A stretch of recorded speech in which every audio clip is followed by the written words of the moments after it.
Intelligence इदारों की मुदाखलत के जिम्मेदार वजीर आजम और काबीना हैं। ISI, MI और IB किस कानून के तहत बनाए गए हैं? सुप्रीम कोर्ट का हुकूमत से जवाब तलब। सुप्रीम कोर्ट में इस्लामाबाद हाई कोर्ट के 6 जजों की जानिब से अदालती मामलात में हुकूमती और खुफिया इदारों की मुबैना मुदाखलत से सुप्रीम कोर्ट जुडिशल काउंसिल को लिखे गए खत से मुताल्लिक अस खुद नोटिस केस की समाअत हुई। जस्टिस अतर मिनुल्लाह ने रिमार्क्स दिए कि इंटेलिजेंस इदारे मुदाखलत करते हैं तो उसके जिम्मेदार वजीर आजम और उनकी काबीना है। मुदाखलत कल्चर खत्म होना चाहिए। जस्टिस नईम अख्तर अफगान ने अटॉर्नी जनरल के सामने सवालात रखते हुए हिदायत की है कि आइंदा समाअत पर अदालत को बताया जाए कि तीनों खुफिया इदारे ISI, MI और IB किस कानून के तहत बनाए गए हैं, उनका काम क्या है, और अगर किसी खुफिया इदारे का कोई अहलकार अपने इख्तियारात का नाजायज इस्तेमाल करता है तो उसके खिलाफ कार्रवाई का क्या तरीकाकार और कानून है। जस्टिस जमाल खान मंदुखेल ने कहा कि ये भी बताया जाए कि अगर किसी खुफिया इदारे का कोई अहलकार इख्तियारात से तजावुज करे तो ये उसका जाती फेल तस्वर किया जाएगा या इदारा जाती फेल तस्वर होगा।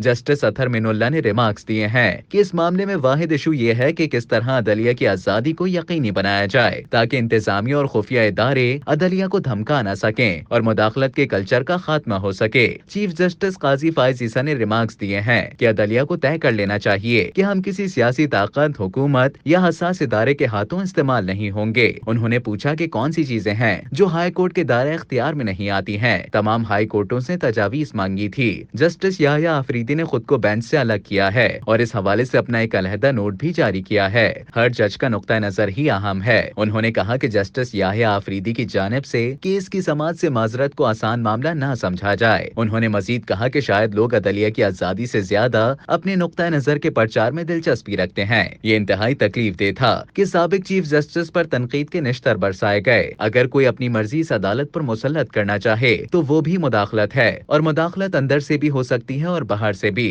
मुदाखलत इंटेलिजेंस इदारों, आपके साथियों, फैमिली की तरफ से, सोशल मीडिया की तरफ से और किसी भी तरफ से हो सकती है। हम अपने कंडक्ट से दिखाएंगे कि मुदाखलत है या नहीं। जज का हुक्मनामा दिखाता है, बताता है कि कितनी मुदाखलत हुई है और कितनी आजादी है और कितनी नहीं है। हम नहीं समझते कि हमने मुदाखलत का मामला संजीदगी से नहीं लिया है। उन्होंने इस हवाले से कानून साजी की तजवीज पेश करते हुए ऑब्जर्वेशन दी है कि अच्छे और बुरे लोग हर जगह और हर इदारे में मौजूद होते हैं। दबाव हर जगह पर ही होता है। ब्यूरोक्रेसी पर दबाव आता है, लेकिन कोई दबाव लेता है? कोई नहीं लेता। अगर मेरे काम में कोई मुदाखलत हो और उसे मैं ना रोक सकूं तो मुझे अपने घर चले जाना चाहिए। उन्होंने कहा कि मुल्क में सियासी तकसीम बहुत ज्यादा है। हमें एक जानिब या दूसरी तरफ खींचना भी अदलिया की आजादी के खिलाफ है। अदलिया को अपनी मर्जी के रास्ते पर धकेलना भी मुदाखलत है। अदलिया में एक और मुदाखलत वकला और बार एसोसिएशनों के सुदूर की जजों के चैम्बर्स में जाना है। अदलिया में अंदर से भी मुदाखलत होती है। क्या चीफ जस्टिस को जज बुलाकर कह सकता है कि ऐसा फैसला करो? उन्होंने कहा कि हमें अदलिया के अंदर भी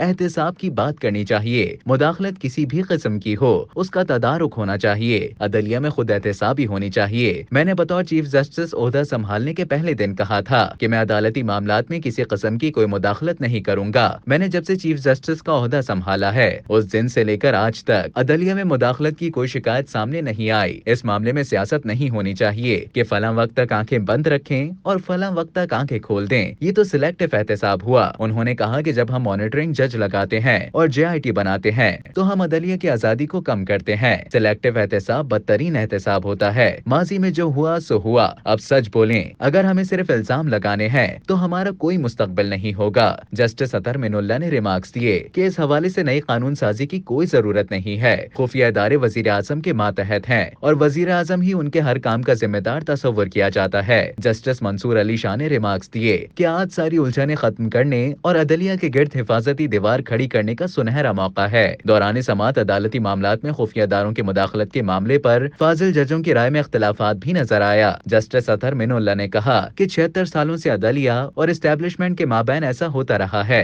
जबकि चीफ जस्टिस ने रिमार्क्स दिए हैं कि ना ऐसी थ्योरी से इत्तेफाक करता हूँ ना ऐसा कल्चर है। मैं बलूचिस्तान में 5 साल से ज्यादा अरसे तक चीफ जस्टिस रहा हूँ। सबसे ज्यादा खतरा सुप्रीम कोर्ट से था। मुझे 76 साल अदालती तारीख वाली बात के तनाजुर में ना लिया जाए। अगर कुछ गलत हुआ है तो उसे गलत कहें। जस्टिस अतर मिनुल्लाह ने कहा, मैं भी 4 साल तक इस्लामाबाद हाई कोर्ट का चीफ जस्टिस रहा हूँ। उस दौरान किसी भी इदारे की जानिब से किसी किस्म की कोई मुदाखलत नहीं हुई है। जस्टिस मंसूर अली शाह ने भी रिमार्क्स, मैं भी लाहौर हाई कोर्ट का चीफ जस्टिस रहा हूँ, लेकिन आज तक किसी ने मेरे अदालती उमूर में भी मुदाखलत नहीं की है। जिस पर जस्टिस जमाल کمال خان مندوخیل نے ریمارکس دیے کہ اس کا مطلب تو یہ ہوا کہ عدلیہ میں مداخلت ایک جج کی ذات پر منحصر ہے۔ جسٹس مسرت ہلالی نے کہا کہ جو دباؤ برداشت نہیں کر سکتے انہیں جج رہنے کا کوئی حق نہیں ہے۔ سپریم کورٹ میں پیش کی گئی تجاویز میں ہائی کورٹوں جن جن اقدامات کی سفارشات کی ہیں وہ سب کچھ خود کیوں نہیں کر سکتے ہیں؟ سپریم کورٹ کو ایسا کرنے کے لیے کیوں کہا جا رہا ہے؟ جسٹس اطہر من اللہ نے کہا کہ اگر کوئی جج ایسی جرات دکھا دے تو اس کے خلاف ریفرنس آ جاتا ہے، جس پر فاضل چیف جسٹس نے سوال اٹھایا کہ جج کے خلاف وہ ریفرنس کون سا کسی خفیہ ادارے کے پاس آتا ہے، اس کا جائزہ بھی تو ہم نے ہی لینا ہوتا ہے، اگر کمزور یا بدنیتی پر مبنی ہو تو اٹھا کر پھینک کیوں نہیں دیتے؟ انہوں نے کہا کہ ہم نے تو جسٹس شوکت عزیز صدیقی کیس کا فیصلہ بھی تو جاری کیا ہے۔ انہوں نے کہا کہ مکران کا سول جج بھی اتنا ہی طاقتور ہے